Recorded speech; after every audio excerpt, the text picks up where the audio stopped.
Good morning, ladies and gentlemen. The Hurricane Watch Team is here with your latest update on the tropics. Today we have a few storms we're going to talk about. Starting off with this one here in the West Pacific.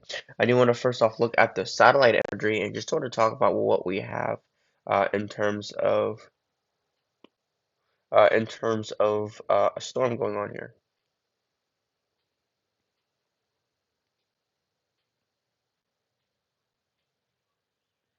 If it would work. There we go. So as you can see here, we do have obviously a storm here, about 55 knots, is about 65 miles an hour, pushing to 70 miles an hour pretty soon. As you can see, we are constantly having convective thunderstorms near the center, but generally are watching an area right in this area right here. We are seeing some dryness here. I'm just going to use this and so I can sort of draw on it. So what we got going on here, as you can see, we do have where we do have some drier air here inserting in from right here. And so we don't have an entire, what I call an entire moisture bubble and kind of engulfing the entire center of the storm, which is kind of what we are completely looking for. So that's sort of what we're looking at with this specific storm. In terms of where it is going, as you can see, it is going to be going off to the northwest, and then making its way off to the north, and then changing off to the northeast. As the storm does grow bigger in size, as it becomes more extratropical, as it gets farther away from the equator, I do believe that areas that we'll see some effects will definitely be areas of Japan, and that is something that we are going to be watching for, or its effects towards Japan. But as of right now, it is far from any landmass right now. Closest landmass would uh, Guam's a lot farther than I thought from between Guam and the Philippines. Most closest is going to be towards the Philippines. If we take a look at the satellite imagery zoomed out, you can just see that it's really pretty far. I mean, maybe the outer bands make its way into the Philippines, but overall, really looking at this entire storm, it's relatively far from any landmass. All right, going on to our next system here. This storm is in the Arabian Sea here.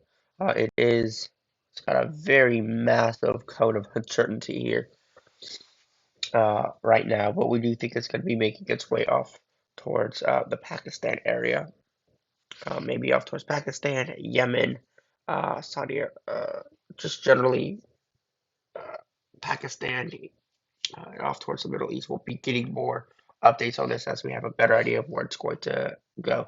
Around 85 knots right now, about 95 miles an hour right now. Air pressure is down to about 970 millibars, so we do have a strengthening storm. As you can see, this is the latest satellite imagery of the storm here. Okay. So we do have quite a bit of deep thunderstorm activity. Again, we do expect this storm to continue to deepen here, 970, dropping below 990, 980, 970. I do believe we could see the 960s and 50s as the storm continues to intensify. But we have multiple models. Some models saying, oh, it's going to go off towards India, while other models are showing it's going to be going off towards Pakistan. And towards the Middle East. So the models are still widespread, one side or the other, and so that's why we have such a huge cone of uncertainty. Watching 99 Invest 99W, as you can see here, not much is going to go on with it in terms of intensification. The biggest threats going to be with this is definitely going to be the heavy rain and the flooding in portions of China, those areas, Hong Kong, uh, Laos, that area.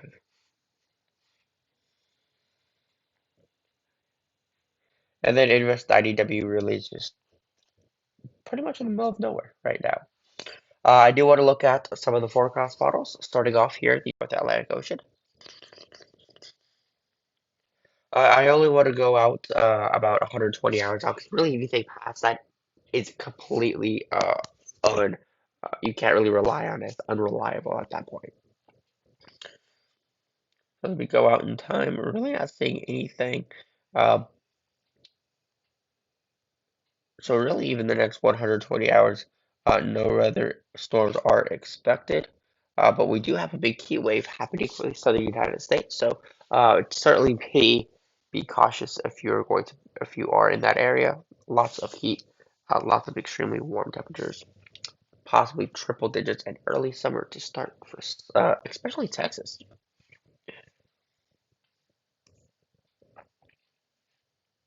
Off to the East Pacific, I do want to talk a little bit about what we have going on there.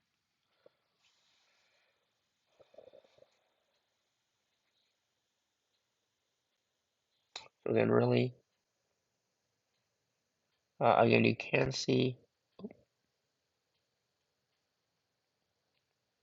we do have some storms near the e- just north of the equator, uh, but nothing developing over the next 5 days that is going to be significant to watch out for. However, I do want to look at the West Pacific because we are seeing where those storms are going.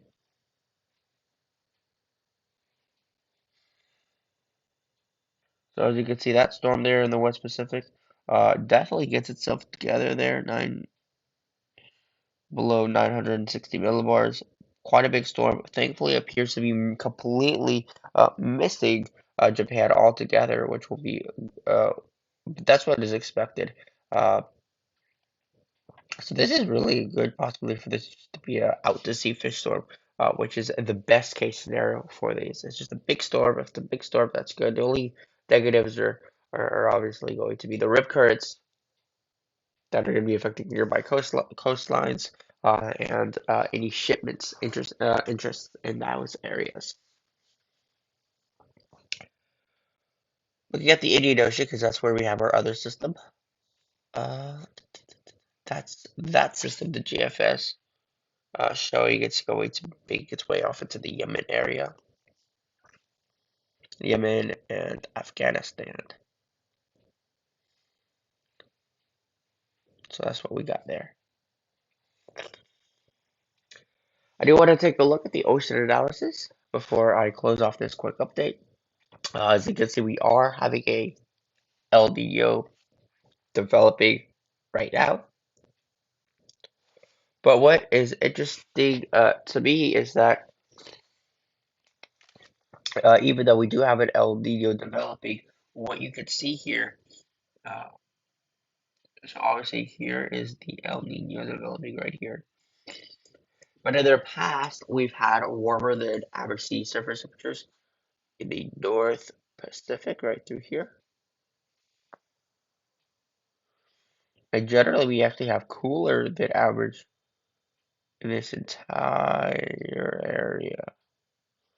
But we have warmer. So I think it's going to actually be around above average, but not a lot. It's really going to be around the average, but I think it's going to be just slightly above average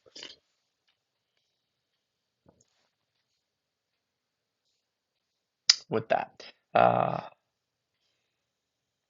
and then if you take a look at the sea surface temperatures, you can see if we go into just the North Atlantic, most of the entire Gulf of Mexico is at or more than warm enough for tropical cyclones. Already seeing 30 degrees, 88 degrees Fahrenheit there in the southwest Caribbean. As you can see here, 28, 29, well above 85, 80 degrees. Only a slither in the northeastern Gulf of Mexico where we don't have 80 degrees or warmer. But most of the entire Gulf of Mexico, Western Caribbean, is at or well above where it usually is by now, I think. Yeah. Very, very, very warm sea surface temperatures.